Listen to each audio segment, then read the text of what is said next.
ये क्या? तुम अगर दोनों हाथों में मेहंदी लगवा लोगी तो काम कौन करेगा? शादी वाला घर है, सभी बहू को पूछेंगे तो मैं क्या कहूँगी कि बहू के हाथों में मेहंदी लगी है, इसीलिए वो कोई रस्म नहीं करेगी। तुम्हारी इकलौती ननद की शादी है, किसी पड़ोस की ननद की नहीं। पद्मा जी की कड़कती आवाज़ से सभी रिश्तेदार उन्हें और उनकी बहू श्रेया को देखने लगे और श्रेया, उसका तो सारा उत्साह ही ठंडा हो गया। अभी बहू बने उसे सिर्फ 6 महीने ही हुए थे और फिर मेहंदी लगवाना उसे बचपन से ही बहुत पसंद था। तब उसे दादी चिढ़ाती थी कि लगा ले लाडो, सब चाहते पूरी कर ले। शादी के बाद इस चाहत को पूरा करने का समय मिले या ना मिले, तब श्रेया तुनक कर बोलती, क्यों नहीं समय मिलेगा दादी, भला मेहंदी लगाना कौन सी ऐसी चाहत है कि कोई पूरी नहीं करने देगा। लेकिन आज सासू जी की बात सुनकर उसे दादी की बात का सही समझ आ गई। उसने अपनी चाहत को अपने आंसुओं में छुपा लिया और रस्मों को पूरा करने में लग गई। रात को रवि ने पूछा तो उसने बहाना बना दिया और सोने लगी। लेकिन रवि ने उसके हाथों में मेहंदी का कोन रख दिया और बोला, लो अब लगा लो।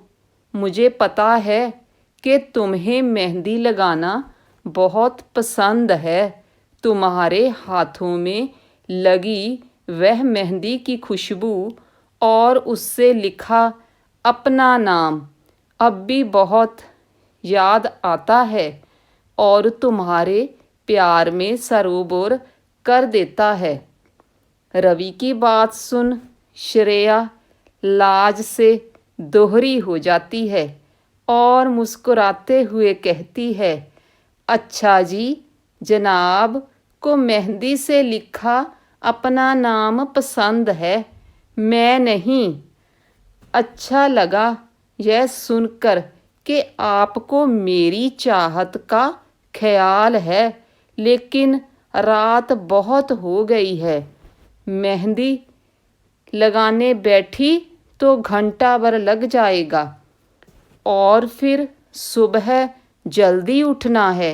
मम्मी जी बता रही थी कि सुबह 4 बजे उठकर कोई रस्म करनी है।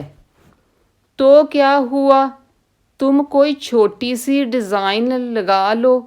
क्या कहती हो तुम लोग? अरेबिक? हाँ, अरेबिक डिज़ाइन लगा लो। तुम कहो तो मैं लगा दूँ। नेट से देखकर कोन को अपने हाथों में लेकर श्रेया का हाथ पकड़ लिया।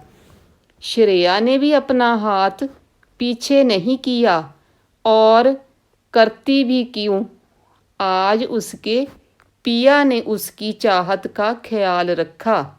उसने मन ही मन कहा, दादी आपकी बात सच थी, लेकिन आधी। ससुराल में भी आपकी लाडो की चाहत पूरी हो रही है क्योंकि सजना का साथ है।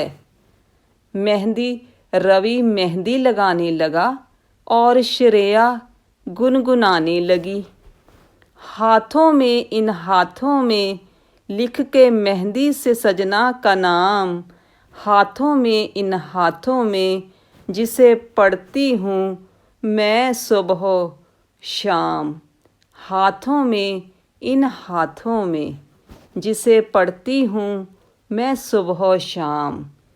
आज श्रेया की चाहत में रवि का प्यार भी मिल गया। दूसरे दिन सबकी जुबान पर एक ही बात थी कि बहू के हाथों की मेहंदी का रंग बहुत सुर्ख है और पद्मा जी सोच रही थी कि दिन भर मैंने बहू को काम पर लगा कर रखा और रात भी बहुत हो गई थी, तो बहू ने मेहंदी कब लगाई। अब उन्हें कैसे और कौन समझाता कि उनकी बहू पर उनके बेटे के प्यार का रंग चढ़ा है। मेहंदी और पिया के प्यार में डूबी कहानी आपको कैसी लगी? अच्छी लगे तो लाइक, शेयर और हाँ, नए हो तो सब्सक्राइब करिए। धन्यवाद।